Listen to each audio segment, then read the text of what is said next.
where do we lay the blame? On the government, teaching, even on parents?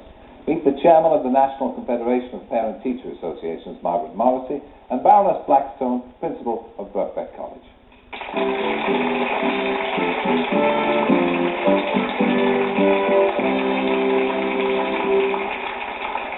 Margaret, if I talk to you first, we were talking a little bit about the parents. What do parents make of all this?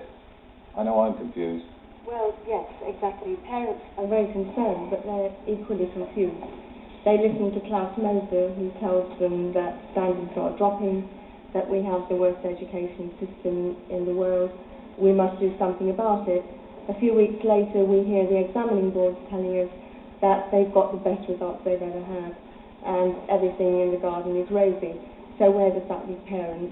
Who do they believe, and which one is right? What's the biggest worry? I think the greatest concern has got to be funding. We are always told by the schools, by the local authorities, they just do not have the money to give us what we deserve. And so I think the real question has got to be to the Minister, please give us more funding, because at the end of the day that is the most important thing. Well, we'll be talking to the Minister on Wednesday, and he'll have a few obviously hard questions to answer. We'll make it a satisfactory reply from him. I was going to ask you, Baroness, if you think talking about that academic standards are falling. Certainly, in at least one of the panelists' opinions, they have fallen, and fallen badly since the 70s even. The real answer is that we don't know. We don't have the wherewithal in terms of research and proper monitoring to know whether standards are falling over time.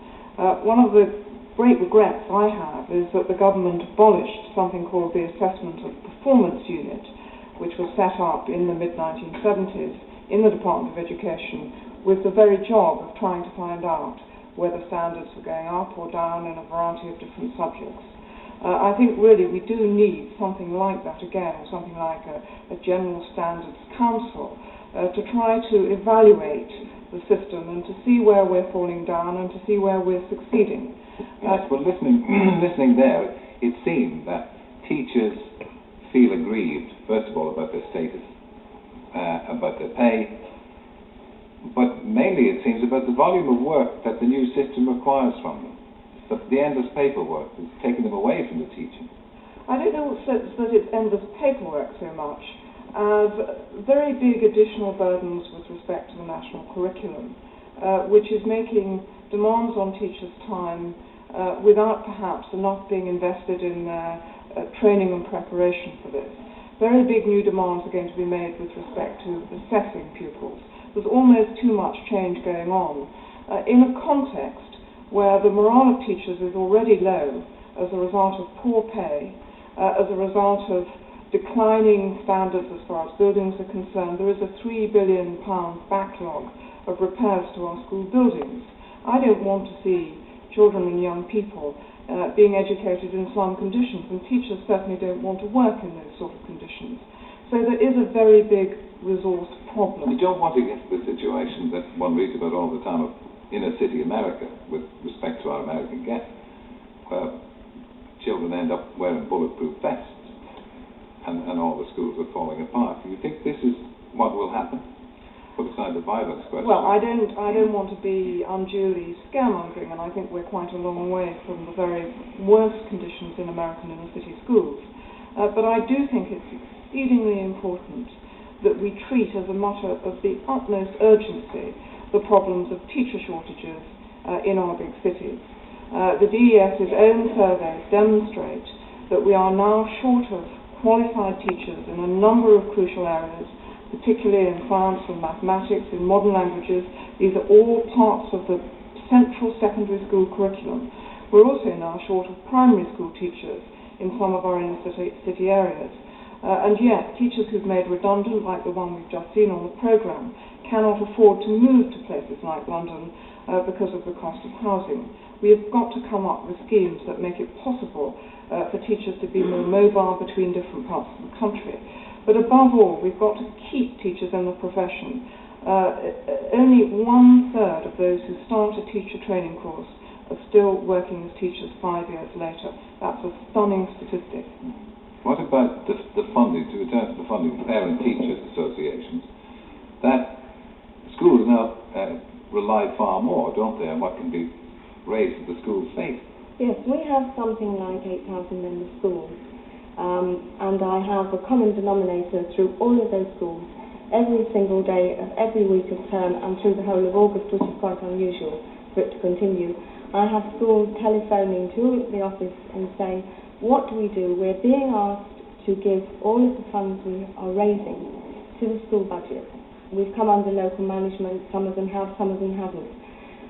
We need to give all our money to keep the school going. Now this puts parents in a terrible moral dilemma.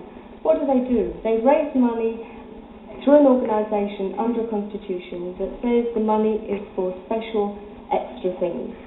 But now they're being asked by the school, because they're desperate, to give them the money for textbooks, for everyday things. Now if they don't give them money, their children are going to suffer. They're depriving their children of the education they desperately want them to have. If they do give them the money, they're letting, in so many words, the local authority off the hook. And this is really worrying parents desperately, because they don't want to deprive their children, but yet they know that if they give in, perhaps the funding won't come from anywhere else. So what do they do? And these are the concerned parents. Probably we haven't got the time to go into whether there are enough people here in this country who want education to be better. If there were, surely the government would have to do something. There's not enough. Can I come in there? I think that most people do want education to be better. There was a survey that was in fact quoted by Sir Klaus Moser in his recent speech to the British Association, which showed that 75% of those questioned wanted more money to be spent on education. I think people are willing to be taxed a little bit more in order to ensure that our children get the education they deserve.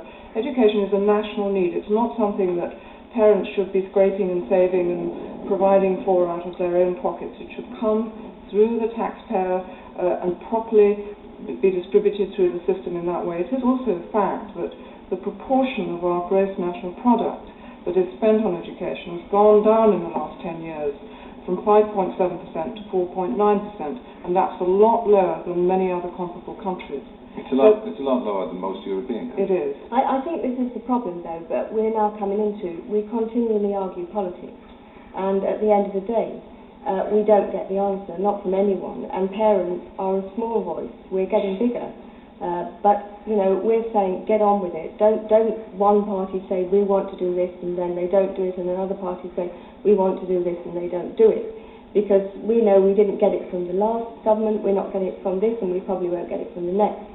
So really, it's got to be a conscious decision as a whole nation that, you know, this is the most important thing. Whatever there is, whatever industry we have, be it the health service, be it an engineering industry, we have got to be educated, and if we're not educating our children to the standard that's required in the world, then we are not going to be the world leaders anymore, and it's important that we do it, and so we have got to have this from national government. Thank you, Margaret. Thank you, Baron. And thanks to my other guests. I hope you found that stimulating. I certainly did. And on Wednesday, the Education Secretary, John McGregor, will be here to answer some of the questions and respond, I hope, in a very positive way. So join us on Wednesday at 7 o'clock. Thank you.